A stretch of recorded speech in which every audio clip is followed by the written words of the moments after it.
Hello there everybody and welcome back to the channel. This is Mango Oblivion Plays, and today we're going to be summarizing the Exploration Age stream that Firaxis did about a week and a half ago now.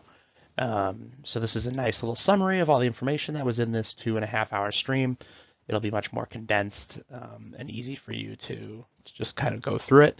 I do suggest you watch the stream. There's a lot of great stuff in there that you might want to see or you might have questions about you want to check out. But if you don't have the time for that, this will be a nice, short, and quick summary of all the different things that they went over in this live stream. First of all, they were playing as a brand new civilization while they were doing this live stream, and that was Spain. Spain gets some bonuses to converting settlements into cities, and they get even more benefits if they're doing that in the distant lands, which we're going to go over what that means in a moment. But basically, if they're making a colonial settlement, a city, they get more bonuses. Isabella is the leader that's associated with Spain. She gets more gold for natural wonders. If she settles a city by a natural wonder, she gets double the tile yields that she normally would. And she also gets more money for purchasing naval units. So kind of leaning into that colonial empire building that Spain is known for. They spent a decent chunk of time talking about the crisis system at the end of the ancient era. They had kind of gone through this in the last stream, but they went all the way through it into the next era in this one, so I learned a little bit more about it. Basically, at the end of the game, or at the end of an era, when the meter gets to about 90% done, a crisis will begin. There are 3 different age crises. From ancient to exploration, there are 3 different possible crises in the game currently. And then from exploration to modern, there are also 3 different crises. The one that we were seeing in the game that they were playing was a barbarian invasion. So basically, a bunch of barbarian encampments had spawned everywhere, and they had to fight those off. This crisis is randomized, so you don't get to choose what the crises are. When you're in a crisis, you're going to have to continuously add crisis policies into your social policy net. So you'll have the policies you've been working on all era, but then you'll have to add these extra crises policies, and they are not good. They're all bad, and they're going to negatively impact you, and you have to add more and more as the crisis goes on. In the game they were playing, they had to get 4 of them on there, and they were all bad, so wasn't great. AI is also picking these policies, so it's not just you. All the different players in the game are picking these policies and dealing with this crisis that's happening. And then once the age transitions to the next one, all of your policies are completely reset. So you'll be back to square one. Your crisis policies are gone, but you'll also have to get new policies because all of your ancient era ones are no longer available to you. Except for specific ones that you get from your civilization. So you do have some to begin with, but it's not. They're civilization specific. They also mentioned how great people are going to work in this game a lot more in depth, or not necessarily in depth, but they definitely answered some questions I had about the system. In earlier streams, they had talked about how great people were going to be more unique to civilizations. And when they had said that, I thought that meant that only some civilizations are going to be getting great people.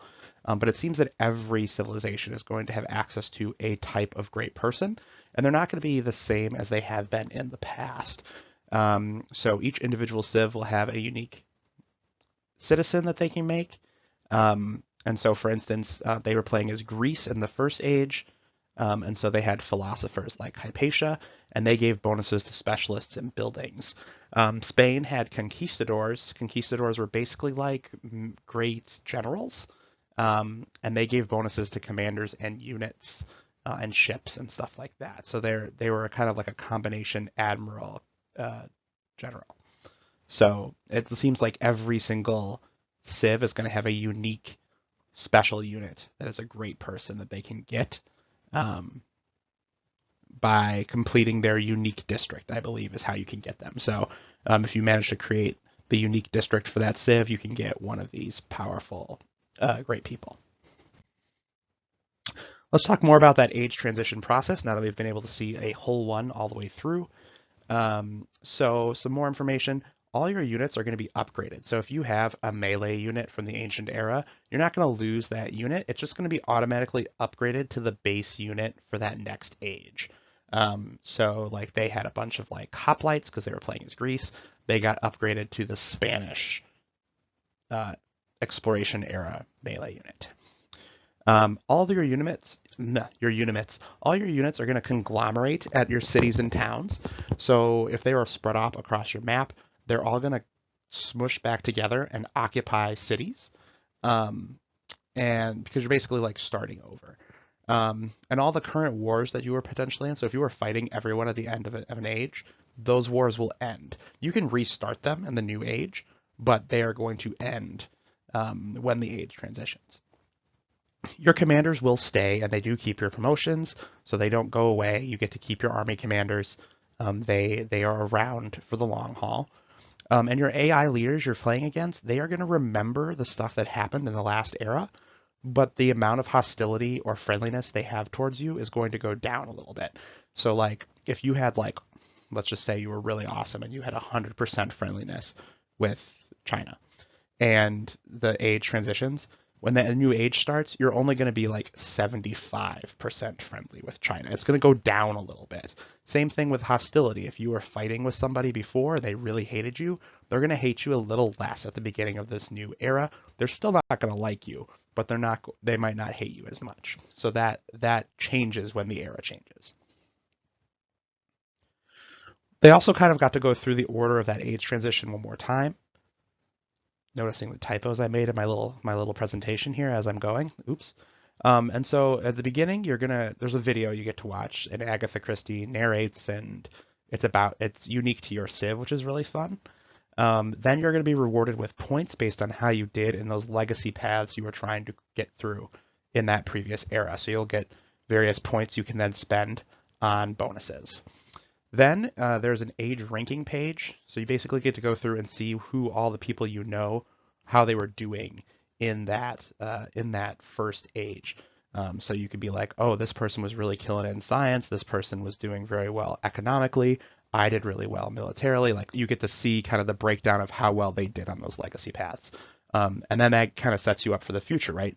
If they did really well in science the era before, they're going to get more science points, and they're going to be able to spend that on stuff for your next era that's scientific. So they're going to be able to compound on that scientific advancement. And then you get to spend the points you were rewarded at the beginning on legacies, and these legacies get to stick with you. They're basically like special policies that you get to keep as you transition forward. And the better you got on that legacy path, the better your options are going to be. So if you only got to like the first part of a legacy path, you're going to get very basic ones that give you some bonuses. But if you say complete one, you might get a bonus card that is worth like 3 points, 3 of your points, but it also gives you a lot more bonus, or even gives you like a golden age in that thing. So you'll get better bonuses the better you do. Now let's talk about the Age of Exploration. This is the era that they are kind of going over and they wanted to show off and showcase in this live stream. So for the Age of Exploration, there are some map changes. So in previous Civ games, there have been continent-style maps where you all start on one continent and then you discover another hemisphere on the other side of the map that's usually pretty empty or maybe has some city-states on it. In this game, it's going to be a lot different. There's going to be the homeland, which is your original continent, so the one you start on, and then the rest of the map is considered distant lands. And distant lands are another hemisphere that you get to explore in this Age of Exploration. Some maps are going to have offshore islands that are in between these continents. Some don't. They said that the other hemisphere could look very different to what your original continent looks like. It could look the same. There could be a mixture of different types. There's lots of different variability in how the map can look, but there's always going to be a homeland continent and a distant lands area. It's just the way the game is built, and it's supposed to be more indicative of how Earth how history actually was. So that is always going to happen. There will be civilizations that are starting in the distant lands that you won't meet until the second era. So in their game, right, there was 4 different civs that were on this home continent. They were duking it out that whole first era, and then almost like 5 turns, 10 turns in, they started meeting the other 2 civilizations that were in the distant lands. So you're going to meet new civilizations that have also been playing this whole time, but have been on a different continent than you. So that kind of meeting of the 2 sides of the world is going to happen in this game. Very interesting. Second, we got to see all the different new legacy paths for the Age of Exploration. In the ancient era, there were 4 different things you were trying to do. In the Age of Exploration, there are 4 new things you're trying to do. Culturally, you're going to try to collect relics, which is part of the new religion system, and we'll go over that in a little bit. But basically, by completing certain tasks, you get holy relics, and you want to collect as many of those as you can. Economic, you want to gather treasure fleet points. Treasure fleets are a new unit that comes about in this Age of Exploration. We'll talk about that in a second, but you want to get as many of those as possible. In the military side of things, you want to get points from having settlements in distant lands. They did talk about how there are some civs that are not necessarily focused on that. So like they said, Mongolia actually gets more points for taking over cities on their home continent. So like there are different ways to play that legacy path. And then science, you want to get 5 districts with 40 plus yields, which to me, as a person who's played Civ for a long time, that's kind of crazy. 40 is a huge yield bonus. But they said with specialists and all the different things, it's not that hard to get to a 40. So this is actually a reasonable thing to do in this new game and the way it's set up now. So good to know. Some more important information about the Age of Exploration. When you switch over to that new age, you are going to receive a boat in your capital or in a water-bound city. You are also going to get 3 new governments to choose from: feudal monarchy, plutocracy, and theocracy. Feudal monarchy was more about like food and production. I think plutocracy was more about warfare, and then theocracy was more about culture and religion. Ocean movement, very different in this game. Units must stop in ocean tiles, and every time you're in an ocean tile, you're going to be taking damage. And this is sort of to replicate the idea that crossing the ocean was very dangerous during this Age of Exploration, and so it's not going to be easy for you to get to that other side. They said it's possible, but you're going to have to potentially do some island hopping to get there. Cartography is going to allow non-naval units to enter the deep ocean, and then shipbuilding will grant you even further bonuses. All boats are now allowed to heal in shallow water anywhere, so you don't have to return to your land to heal boats anymore. You can heal anywhere there's shallow water. So like I said, those islands in the middle are going to be very helpful for you to make it so that that trip across the hemisphere to the other hemisphere is easier.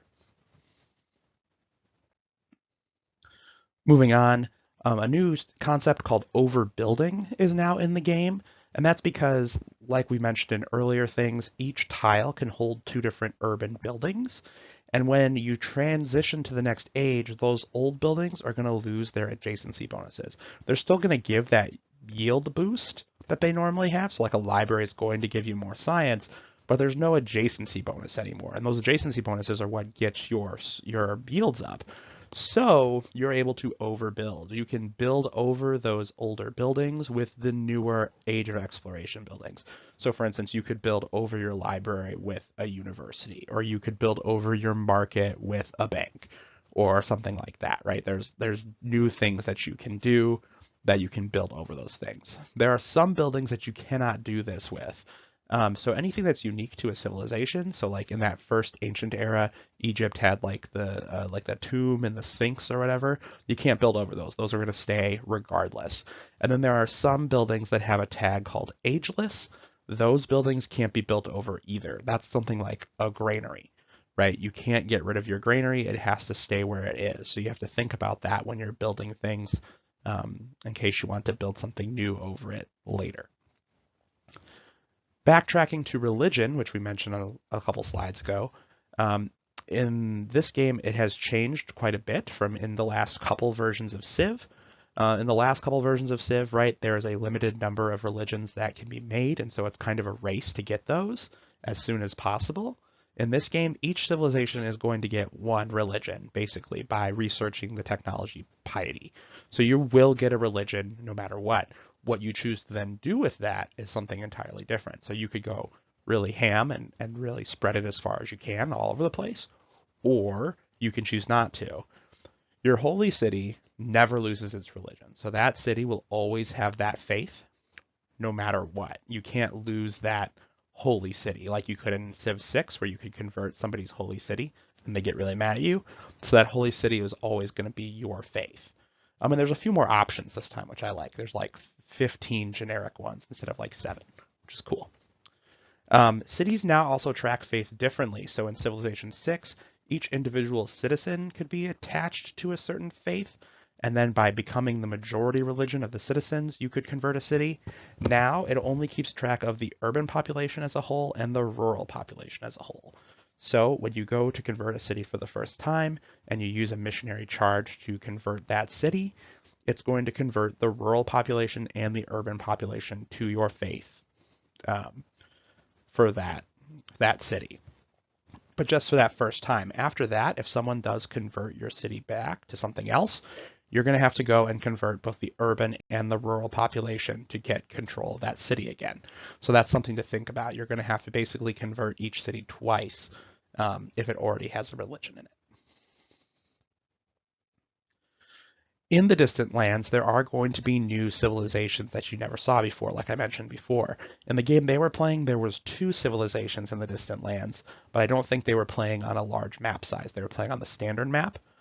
So that would mean that if you were playing on a smaller map, there might only be 1 civ over there. If you're playing on a larger map, maybe a whole another 4 civs might be in that hemisphere. So you're going to be competing with other civs that you won't meet until the second age even begins. Minor powers in the new age also get reset. So basically, like you're going to have these minor powers that you talk with and hang out with, and then they are going to reset.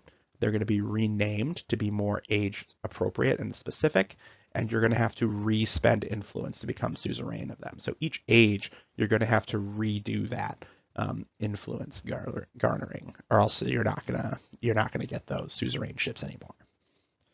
They also talked about a new unit called the Fleet Commander, which is basically like the Army Commander but for the Navy. It can condense units and use group attacks just like the Army Commander can. It has a unique promotion track that helps out your ships in naval battles or against land units or against taking cities, all that kind of stuff. And then they also have these new commendation points, which you earn by getting to the bottom of a promotion tree. So if you get, the 3 things in one of the promotion trees, you get a commendation, and those bonuses are really good based on what I saw in the gameplay they showed off.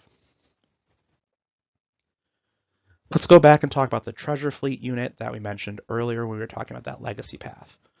The treasure fleet is a new naval unit that is key to the legacy path for economics. You're going to want to, they spawn over a certain number of turns once you've researched shipbuilding, and they spawn in cities that have what are called treasure resources. So basically in the game, they were going out and getting to the distant lands. And once you reach the distant lands, there are going to be new resources like spices, sugar, tobacco, stuff that appeared in the new world, basically that empires were looking for. And then you'd settle by those places, and then once you start working those resources, that's going to add more points to your potential treasure fleets. These treasure fleets spawn over a certain number of turns, and you can actually check to see how quickly they spawn in your resource menu. And then once they spawn, you have to guide those ships back to your home territory in your original continent. You have to defend these units because this is the only unit in the game that can be stolen by another civilization. Remember, settlers don't get stolen anymore, they just die. So defending these units are incredibly important. Someone can steal your treasure fleet, and then ping it to their place and get the points that you would have gotten otherwise. So defending these units is very important in this Age of Exploration. And this kind of mimics the idea of piracy, right? Because piracy is a huge part of the Age of Exploration. Successfully bringing these things back to your homeland grants gold, resources, and then, of course, the points on that legacy path. Some other important facts that didn't quite fit into all those other things. If you're going to be building a new settler, you do need to have 5 population to be able to make that settler. So in the past, right, you've only needed to get your population to 2 to make a settler, and then it would fall back down to 1 after you built that settler. You now need to get your population to 5 so before you can build a new settler. So that's a big change in how settlers work. And then they also gave us some more information about declarations of war. In Civ 6, they added Causa Belli, which changed the war weariness and the amount of how much the opposing person was mad at you and how mad other people would be at you if you declared war on someone. And in this game, it's very similar. That you can declare surprise wars and formal wars, and there might be other forms of war that we just haven't seen yet, but there's 2 types so far. And a surprise war grants the person you're declaring war on with bonuses, and you're going to get higher war weariness, and other civs are going to be madder at you for doing that war. However, if you are hostile with your opponent when you declare war on them, you have the option to declare a formal war. And when you do that, you do not get those disadvantages. You just get to fight on even footing, basically. So that is going to be important moving forward if you're going to be declaring war on people. Now let's take some time just to go over the civs that have been revealed in the game. These are all the civilizations that we found either on the website, in the video, or through various media sources. In the ancient era, Ascom, which is a civilization from West Africa, Egypt, Greece, Han China, the Khmer, which are in Vietnam, Maurya India, Maya, which were in central and southern Mexico, the Mississippian civilization, which was in the American southeast, Persia, which I spelled wrong somehow, and then the Roman Empire are the current ancient era civilizations that have been revealed through various means by Firaxis. In the exploration era, we have a couple others. So far, only 8 that have been revealed. The Abbasids is kind of like a combination of the first caliphate and a successor to Persia. So it's basically like a Muslim Persian empire. The Chola are the second stage Indian empire. Mongolia is another one of the exploration era civs. Normandy, which is the French group that invaded and conquered England. So they're kind of France and England together. I could assume that we're going to get William the Conqueror for them. That would make the most sense there. Ming China, so the exploration era Chinese empire, was revealed in this last live stream. Confucius was playing as them. The Shawnee, who are a Native American tribe from the United States. Spain, which they were playing as, and then also Japan has been sort of revealed. They did mention a Japanese leader in a previous press release, so it does stand to reason that Japan will either be in the exploration era or in the modern era. I placed them here because I didn't know, but they're probably going to be either exploration or modern. And then finally, the modern era civs that are available, which are not technically revealed by Firaxis yet, but based on process of elimination and what they've already revealed to us, we can assume. France is going to be a modern era civ. The United States is going to be a modern era civ. And then during the live stream, Mexico was revealed as a civilization because they are the successor state to Spain. So if you play as Spain, it unlocks the ability to play as Mexico in your game. So we did learn that in this live stream as well, that Mexico will be represented as a civilization in and of itself instead of being like the Aztecs or the Mayans. There will be a Mexican civ. Speculation on leaders for them, probably like one of the revolutionary leaders. I could see them picking like Santa Anna, who is the general / president who led them during the Mexican-American War. There's a couple different options there. So we'll have to see who they end up picking to represent Mexico in the modern era. They've also revealed quite a few leaders, so we're going to go over those real quick. Spain's leader is going to be Isabella I. She's been in civilization before. so we know a little bit about her. Amina is someone they've shown off in the last couple of streams. She is the leader of the Zazu, which was a African empire in Nigeria. She was a warrior queen. Seems like a pretty cool person. There's two different versions of Ahsoka. There's the World Conqueror version, which is more militaristic, and the World Renouncer, which is more pacifist. There's Augustus, who will be leading Rome. Benjamin Franklin seems to be the American leader, which is why we had the United States in as a modern era civ. They picked someone that wasn't a president for once, which was kind of nice. And Benjamin Franklin's a founding father. He had a lot to do with the founding of our country, so it just seems like that's a solid choice. And they seem to be trying to spread out and having not just political leaders, but also leaders of various other things. Like Confucius here, who is a Chinese philosopher. He came up with Confucianism, which is this big philosophical belief system. Hatshepsut has returned as the Egyptian leader in the ancient era. I'm not sure exactly where Himiko was revealed, but it was revealed at some point that she was going to be in the game. We haven't seen her yet, which makes me feel like she's potentially in Japan is potentially in modern Civ. But Himiko has apparently been revealed to be a leader. She was an ancient queen of Japan. So she is Japanese. That means Japan is somewhere in this game. I doubted that it would not be, but she's a part of this. Machiavelli is an Italian philosopher. I figure he's probably going to be an exploration era civ, probably like Genoa or Venice might be that civ, the exploration era. There's two different Napoleons, the Emperor Napoleon and the Revolutionary Napoleon. These guys are going to probably be modern. Tecumseh is the Shawnee war chief. They had a whole stream dedicated to him. He leads the Shawnee. He's in the exploration era. Trung Tak is a Vietnamese leader from the ancient area. She's Khmer's leader. Xerxes has two things as well. There's King of Kings, which is more of the military conqueror Xerxes, and then Xerxes, they call him the Archimedean Xerxes.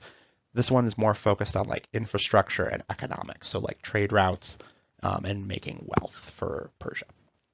So those are all the leaders that have been revealed so far in the game, giving us quite a bit of options. There are going to be way more than this, obviously. I think every civilization potentially is going to have a leader that could be assigned or associated with it potentially. So that's kind of cool.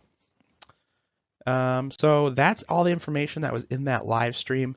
Thanks so much for watching. Come back to the channel to see more once there's another live stream available.